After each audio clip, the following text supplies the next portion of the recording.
Hey, what's up, YouTube? So, I posted a few topics to the JOSE groups um, under a new account, and nobody knows it's me until, probably now, because I know there's going to be people watching this video.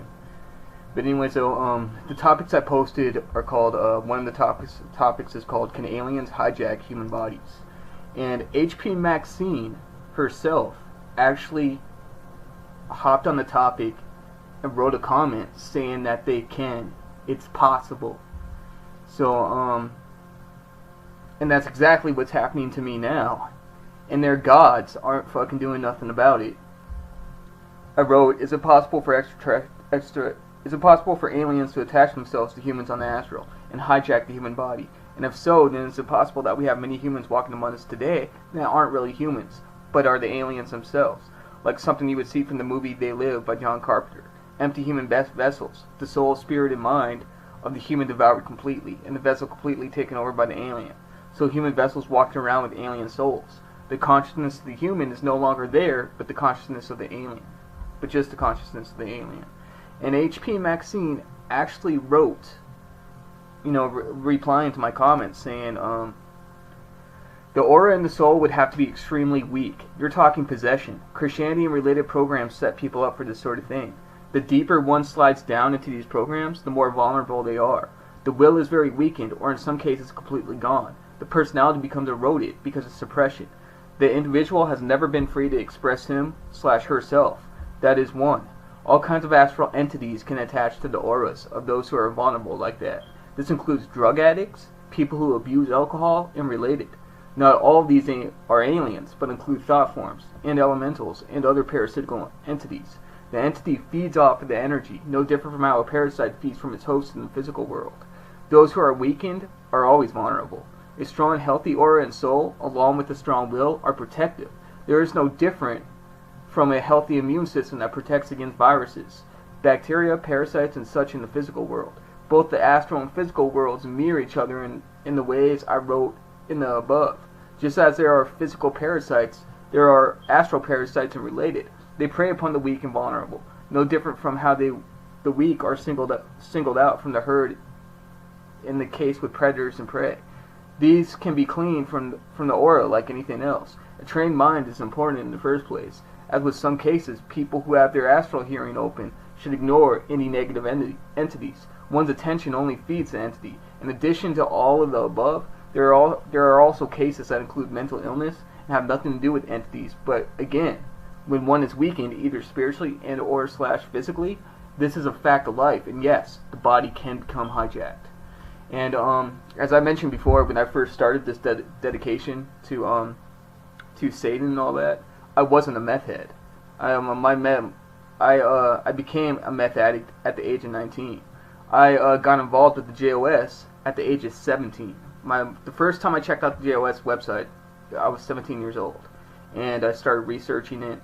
And I didn't really make that dedication. It was probably about the same time I was introduced to meth, around the age of 19. But anyways, because I'm pretty sure that's when I did my dedication, was at age 19. I'm 29 now, so 19, yeah, about 10 years. But anyway, so but I didn't get involved with their e-groups for about, I was involved with their e-groups for about, I want to say about 5 or 7 years. I want to say 7.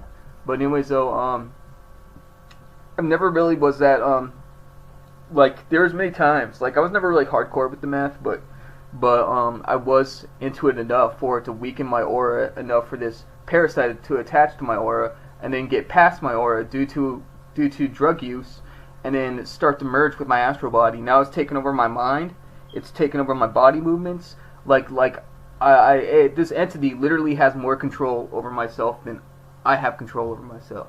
But the process is still not done. I'm still not weak enough to where it can fully take control by 100%. I would say it probably has about 60% control over me, maybe 70. But it's getting there. Its main goal is to completely hijack my body. And I'm sure there's many people out there on the streets right now that are walking around hijacked, aliens actually walking among us, hijacked bodies.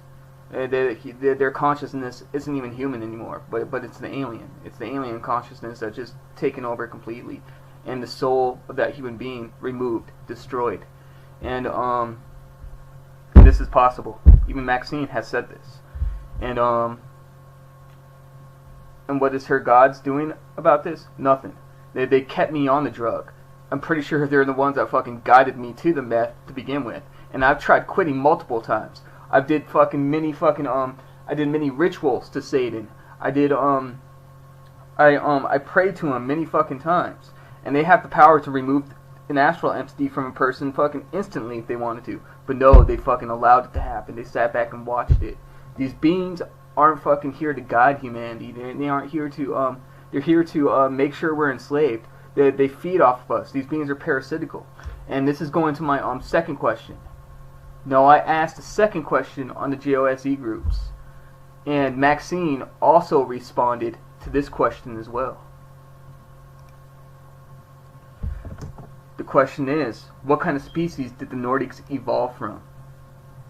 And I wrote, what are the origins of the Nordic aliens? What is their biology like? Their DNA? What kind of animal did they evolve from? Was it anything close to apes like humans, or was it another species entirely? The Joy of Satan goes into little detail about the Nordics and their origins. And Maxine wrote, to be honest, I've never asked them. Biologically speaking, like us humans, they are far from the animal kingdom. I mean, they are from. She said they are from the animal kingdom. They are certainly not plants or of any other kingdom. Given the vastness of the universe, there are an immeasurable amount of species of all kinds. Given their very fair futures, at some point, they may have lived in a darker environment than we have here on Earth. And that's funny because a lot of people talk about that's where the reptilians come from, is inner Earth. There's actually an inner Earth civilization, a city, cities, alien bases in the inner Earth, like underneath Antarctica and other places around the world. Even secret military bases have underground military bases. Even have like they go down deep enough to, I guess, where there's actually parts that are connected to the inner Earth itself. And these aliens, are seen in these underground military bases by people that are abducted, or so. I mean, there's people that have seen them. I mean, like Phil Snyder, who was part of the military and was actually one of the ones helping build these underground bases, and he ran into these aliens down there. And if anybody doesn't know who Phil Snyder is, I suggest that you do a quick YouTube search on him. He tells a pretty interesting story. He's quite the disinfo agent, but I think that's the reason why he was chosen in the first place. And I think they wanted to get their word out. They wanted to use Phil Snyder as a testimony, because they know that's the reason why they allowed Phil Snyder to talk for so long before they actually did kill him, because he was promoting Christianity in a lot of his fucking speeches. So and what gives fuel to Christianity more so than actually running into the aliens themselves and then actually relating them to demons? And that's what Phil Snyder did. I think, anyways. Well, he was pretty much promoting Christianity, but anyways, she goes on to say, their DNA must be similar to ours, otherwise they wouldn't have been able to breed with us. They are much more advanced than we are.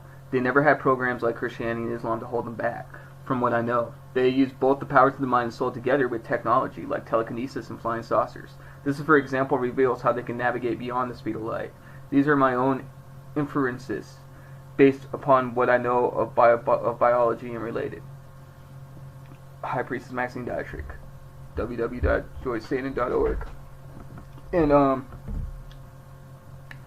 yeah, so I wrote another comment back to her saying, which they haven't approved yet. I hope they do, but I said to Maxine, with all due respect, how are you gonna trust? How are you gonna trust a species without without knowing much about them? You know very little about these Nordics. Why trust these Nordics if you haven't even asked them what their biology is like or what kind of animals they evolved from? Then you know jack shit about them.